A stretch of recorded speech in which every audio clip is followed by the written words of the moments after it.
Okay, good morning, everyone. Welcome back to our Burnout Prevention Network special. We have exciting guests. We're going to have a very exciting, stimulating, riveting conversation today. And I am the host, Casey Pacheco, my co-host, Dr. Nayem Hall, and we have a very beautiful guest in with us, Dr. Tam- Tamara Jones. Welcome. Welcome, guys. Thank you. Thank you so much for having me. So today we're going to be talking about Dr. Jones's brand logo, Nurses First N1. You want to show us your shirt? I do. There you go. Yes, Nice. beautiful, beautiful. Now, before we get started into the conversation, you have a lot of credentials behind your name, and I am curious. I just want to know what they all mean. If you will be so kind to share. Absolutely. So I do have my PhD in education with a nursing education specialization. I received that from Capella University. I have my master's in nursing education. Um, Obviously, I'm an RN. I will always be a nurse first and foremost. And the CNECL, I am a certified nurse educator, clinical nurse Mm. educator. So that and the PCCN is step down nursing, progressive care certified nurse.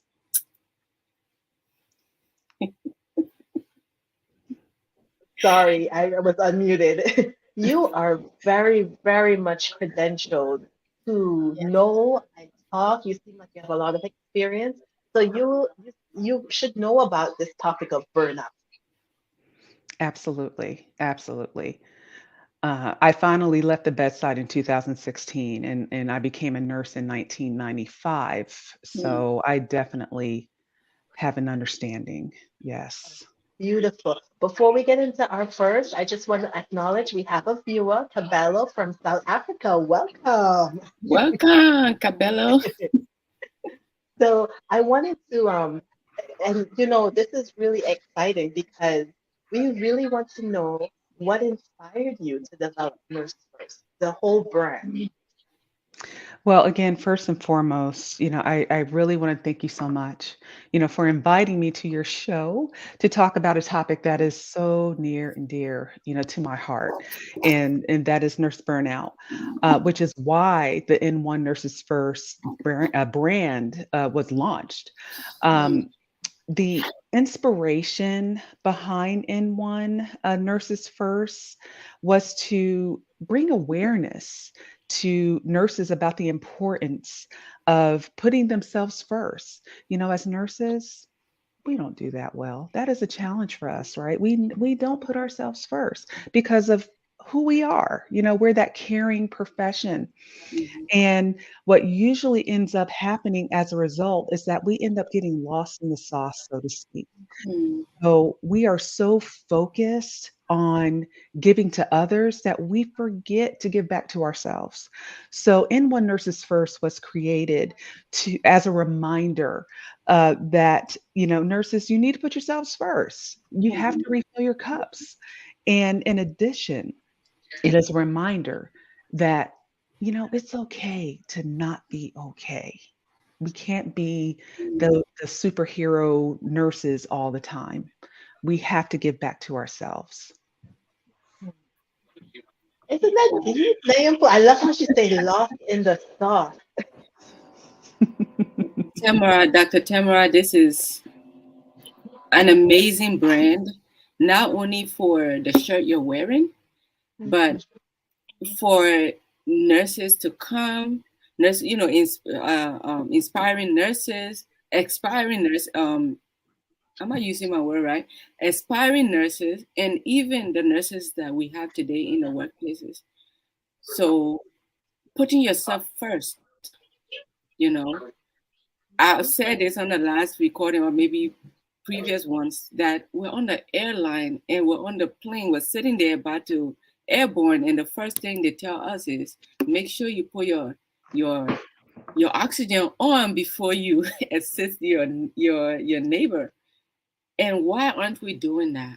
Why haven't we ever gone into that? We just get so focused on the care we're providing and with whom we are providing the care to. So we forget ourselves. It's like we're neglecting ourselves.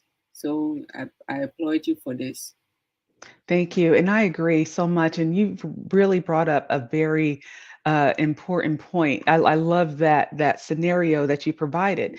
You're right. The first thing they say on an airline when they give those instructions, put your mask on first. And we're not doing that as nurses. We are not putting our mask on Mhm. first. Mhm. And that's unacceptable. So there we have to advocate for each other. We have to advocate for ourselves, because it's a major issue and it's really impacting the profession as a whole.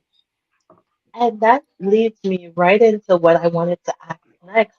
As a professional, what do you see, what do you forecast as the prognosis for our nursing field in terms of burnout? All of this burnout is happening. Like, are we actually capturing it? And what does that look like for our future? It's I read an article. It was published in 2023, but it did pick up stats from, like, 2022 and 2021 and years prior. And it was saying that, and these are some very alarming facts. I want to say when I read this article, I was really taken aback, as far as the plight of the nursing profession. I mean, you're going to need nurses. I'm not saying the nursing profession is going to disappear. That's not what I'm saying. Mhm. But we will continue to see a shortage based on these stats. Like, for example, um, it says that 95% of nurses have reported feeling burnt out within the past 3 years. That's a high number, 95%. Only 15.6% of nurses felt burnt out in 2019. However, we know the pandemic really shook up the profession a lot, the healthcare in general as a whole. But since the start of the COVID-19 pandemic, that number of nurses feeling burned out, it risen to 62%. So you went from 15.6% to 62%. That's high. Up to 30% of all US nurses within the United States, quit their jobs in 2021. Up to 30%. 27% of nurses who quit their jobs, they cited that burnout was the main reason why they quit. And the current annual turnover rate for nurses is 27.1% in 2021. And that is up 8.4% from the previous year. So from 2020 to 2021, there was an 8.4% increase in nurses leaving the profession or leaving their jobs. And at the end of 2022, and I know these aren't a lot of numbers, but a lot of times it's numbers, something tangible, something quantitative that resonates with people the most. But 34% of nurses plan to leave their roles by the end of 2022. So those numbers were really alarming when I read them. And it really drives home the point that, our profession is struggling. And we really need to put some sort of action in place that will ensure that nurses know that their mental health and overall well-being is being, taken into consideration. Yeah. And so, what do you think? What moves should leadership take to secure and protect our profession and our professionals? Well, they first need to acknowledge that there's a problem. I mean, that's the first thing.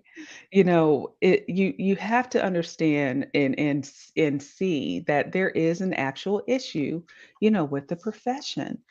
And I believe they know, but they're not really doing enough to help, ameliorate it. And that's the problem. We need some actions that are put in place. But, you know, that's the first course of action, really acknowledging that there's an issue from the leadership, standpoint. Next, it's important for leadership to foster an environment that supports and values the well-being and, whether it's physical, mental, but the overall well-being of nurses.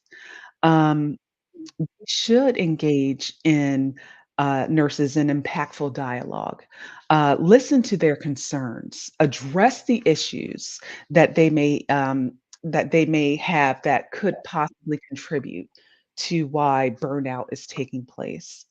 Another idea, which has always been a concern, is to look at the nurse-patient ratios and workloads to make sure that they are not excessive. Encourage nurses to, take their much needed breaks. I remember working at the bedside and 8 hours can go by. And before I had that epiphany, you know what? I haven't used the bathroom today. I Mm. had a sip of water. That's unacceptable. Yeah. We're not putting on our mask, right?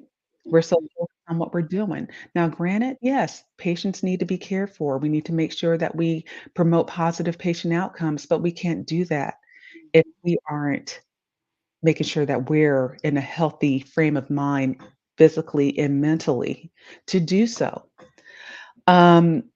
There are so many other ideas. One thing that I am a huge, huge proponent of, and I'm actually in a process of developing some sort of training geared toward healthcare professionals, and that's emotional intelligence.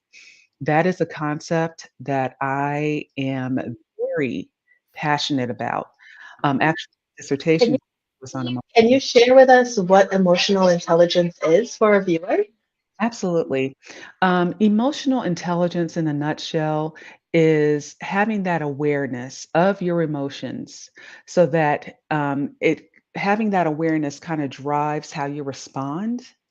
So if I know, for example, that if someone steps on my toe, for example, and I know that it makes me angry, if someone steps on my toe, since I have that awareness, I'll be able to control my emotions a whole lot better because I know that's a trigger for me.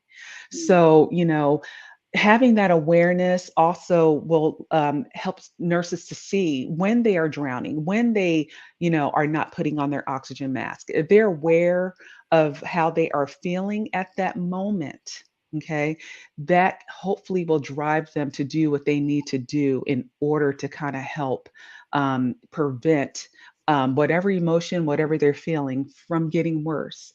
And emotional intelligence also, studies have shown that if nurses have that high emotional intelligence, it also can help promote positive patient outcomes. It can help boost the morale. It can help promote positive interpersonal and interprofessional relationships. It helps with being more empathetic. There's so many positives when it comes to emotional intelligence. And you're starting to see people talk about it more so, but again, it comes to the surface like it's a trend and then it sinks right back down. There's no action. There's nothing to further boost it and bring it to the forefront. It has always been like on the leadership side, business side, the medical side. Just really starting to embrace that concept, but there's still more that needs to be done. And I really think that that emotional intelligence training will really be a contributing factor. And I really think they need to incorporate that into nursing programs. That's where it starts. Yay, we agree with you.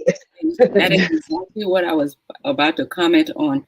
The fact that we're doing all these trainings also means that it should be incorporated in our curriculums, Yes. because when we see nursing implication for certain situations, we should be seeing nurse, something that goes to what the nurse,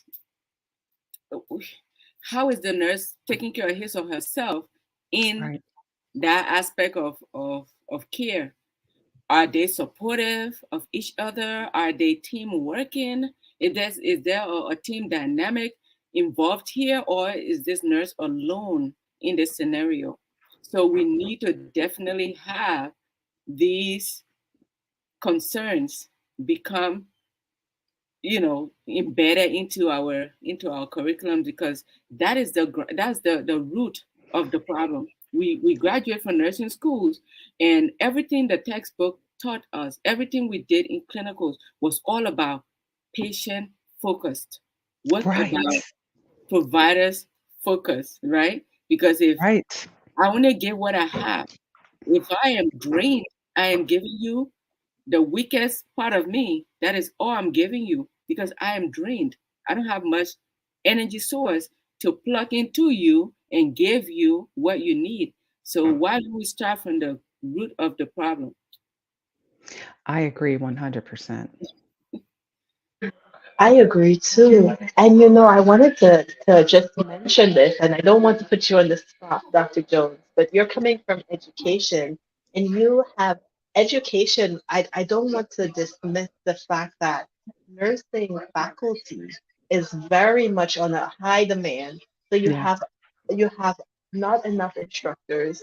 So starting from nursing school, because you mentioned being in the curriculum, but starting from nursing school, is it possible for the instructors themselves to be burnt out? And how would we support them? Because if they're burnt out and then we're expecting them to teach about burnout for these students who are about to go into a profession that is filled with burnout, what are your thoughts or suggestions? One thing that I've noticed with nurse educators, academic nurse educators, is that we tend to teach in the way that we were taught. So if we were not taught about the importance of taking care of yourself and self care, then we're not going to pass that along to our students. I always tell my students, I'm the keep it real instructor. And I taught my students during our post clinical conferences about the importance of taking care of yourself, about what compassion fatigue is when um, go to work and you just don't feel like being there, or you're having, you feel physically sick when you have to get up and go to work. That's not normal. We have to teach our students about how to deal with their stress, how to deal with conflict resolution. um, it's funny because it's not really funny, but I did read an article, but I read how up to 17 to 30% of new nurses leave their job within the first year, and up to 56% of new nurses leave within the second year. That's a problem. And it's only because we're not equipping them with the tools that they need in order to deal with what they are going to face as nurses. Our jobs are not easy. They're not easy. And we as nurse educators have that responsibility to prepare our students not only to take care of patients and to pass the NCLEX exam, we have a responsibility to equip our students with the tools that they need to be successful in every area. We need to teach about emotional intelligence instead of having one paragraph in a leadership book. There needs to be an in depth training. We need to teach our students about what compassion fatigue and nurse burnout is, and ways to deal with that.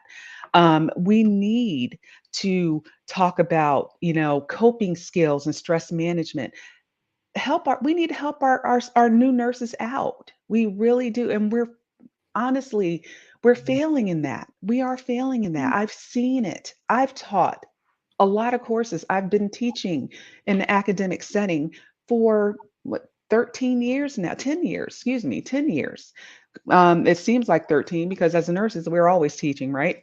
Yes. But I am, hopeful that this will trigger some sort of epiphany on the education side. I'm hoping that the professional nursing organizations will, acknowledge that, okay, you know what, in order to help the profession, maybe we need to kind of, revamp some things and add some of these elements to the curriculum to set our students up for success. And also, it doesn't just stop there. Once they do become new nurses, hospitals have a responsibility to continue this training, to make sure that they have resources that nurses can tap into if they do start feeling, burned out or feeling that compassion fatigue. We all have a responsibility here, because we're the heart of healthcare. We have been the most trusted profession for basically every year except 2001 when 9/11 hit, and that's when firefighters became the most trusted profession. But before that and after that, it's always been nurses. We give so much, and it's time for people to start giving back to us and acknowledging that, we're drowning. We are drowning. So Absolutely. And Tiara, she just chimed in with you. She said, yes, a total overhaul in nurse education. Such a yes, new world to nurse in. It is. It it is. is. It You, really, you know, really is. The pandemic really shook things up. It really brought a lot of things to light as far as the entire healthcare system. So now that a lot of, things have been, brought to the surface, okay, now what? What are we going to do about it? What are we going to do about it? mm, So, and you're getting all fired up. It makes me think of there are two things involved. We have our job, meaning we have to produce the outcomes that gives reimbursement, or so if we're in school, we have to produce so many students passing the NCLEX. If we're in the hospital, we need certain patient outcomes to get reimbursed. But as nurses, we also have a responsibility. We have a personal responsibility, both Dr. Nyempu and myself. We are out here and we have a responsibility to the community. We have a responsibility to each other and to ourselves to take care. We can't just watch the humanity just drowning and say, right, okay, that's not my job. right. I we have to do something. So I really, really enjoy what you're saying because it shows that you are a responsible nurse, taking care of not just your academic performance, but actually the students, the people behind the the classes, they're actual people who are going to go out into the hospital and be faced with it and I'm just being honest, be blindsided because you Yes. read one thing in the nursing school in nursing school in the books, and then you get out there and the way you're treated, it it's Culture so shock. different. Culture shock. Mhm. Even orientation, they tell you, okay, go to your manager for this. This is the policy. This is the procedure. And you get on the floor and it's like the wild, wild west. Right, Yes, right. yes. I was, I was gonna, I was gonna add to what you two have said. And Dr. Jones really hit that with the nail, the hammer on the nail right there. And I want to say to the point that you made, Dr. Jones, about hospitals taking initiatives. Truthfully, if you look around since the pandemic, which is a storm, living in Florida, I know when the storms come, that's when you know how fortified your structures are, right? So Mhm. when the storm hits and leaves, you see the debris. You see if your home was hit hard and how strong it was on the foundation. So now the storm has come, it has hit. What I realize is that a lot of our healthcare systems, they have brought in wellness programs. And I am speaking to that executive who's watching this because right now I have zero tolerance with what these institutions are doing. And I am unapologetic about what I am about to say. They have these wellness programs, but they do not allow nurses to implement them for themselves. They have massage chairs, they have quiet rooms, and those rooms are dusty because the nurses have no way of getting in there to actually sit there quietly for 15 minutes. Nurses are on, if you watch my TikTok videos, when I did agency work, I would make videos about how they have a timer for you to take a break. But while you're in the break room, they have the intercom in that break room disturbing your quiet time. I take power naps when I work, especially night shift. I did night shift for 10 years. So I know when I need to take my power nap to charge up and go back and take the best care of my patients. But while you're in that break room, the intercom is alerting you about all the call lights. What is your wellness program all about when it's not reaching me, when I cannot even enjoy it, when I cannot even take my government allowed break? And that was one of my videos. This is my government allowed break. I need it. This is my human right to have a break. But you have your intercom blazing. Every call light is in that. Why not shut it off from my break room so I can have this quiet time? So the programs that are out there in the hospitals, and you have them all over their platforms. We have wellness program. We have this and that for burnout prevention. They are not being utilized by nurses because we don't have the time. You're not giving us the opportunity. But then you're shuffling the break time just to meet the status quo. Oh, when JCO comes, that your staff took break. But we don't have time. Right. So make it possible for us to utilize the so-called programs you have. It If we almost feels like do it, they're going through the motions because they feel like, well, at least I did something, no, it's just a you front. know? Just put up a front. And I'm sick and Mhm. tired of it because I know where I've worked. I've worked in correction. I've worked in the private sector. I have worked in the government sector, 11 years with the federal government. So Mhm. if the shoe fits you, wear it. Make it possible for us to heal. Right, because, I you feel guilty asking for a personal day. I know I did. I felt guilty taking vacations. It's Yeah. like, well, is everyone gonna be all right? Mhm. Are the patients gonna be okay? Am I gonna overwhelm my colleagues? You feel guilty. And, we need to feel more appreciated. And I'm sorry, but pizza is not telling us that we're appreciated. We're sick of pizzas. We need something more than that. You know, I mean, give us more. Let us know as nurses that Yeah. you value what we do. Mhm. We gotta get Tiara on this show. Here's what she said. She said, "Isn't it less expensive to invest in our happiness, engagement, and inspiration than the expense of training a new nurse? Retention by uplifting them is possible." I Hmm. agree with That's you. true. I We have agree. to get you on the show, Tiara. That is I love true. her. But I love I her I forgot presence. but how much it costs, and it may be higher now, but the cost to train or onboard like a new nurse, I think is what, 10, 20, 30,000. It's expensive. It is. Between, time and resources is quite expensive, only to have that nurse leave within 6 months to a year. Mhm. Mhm. No, that right there, especially since hospitals are functioning from, well, we're a business, the business model, that's not very smart from a business, aspect. I mean, you need to, invest in your nurses that are working there.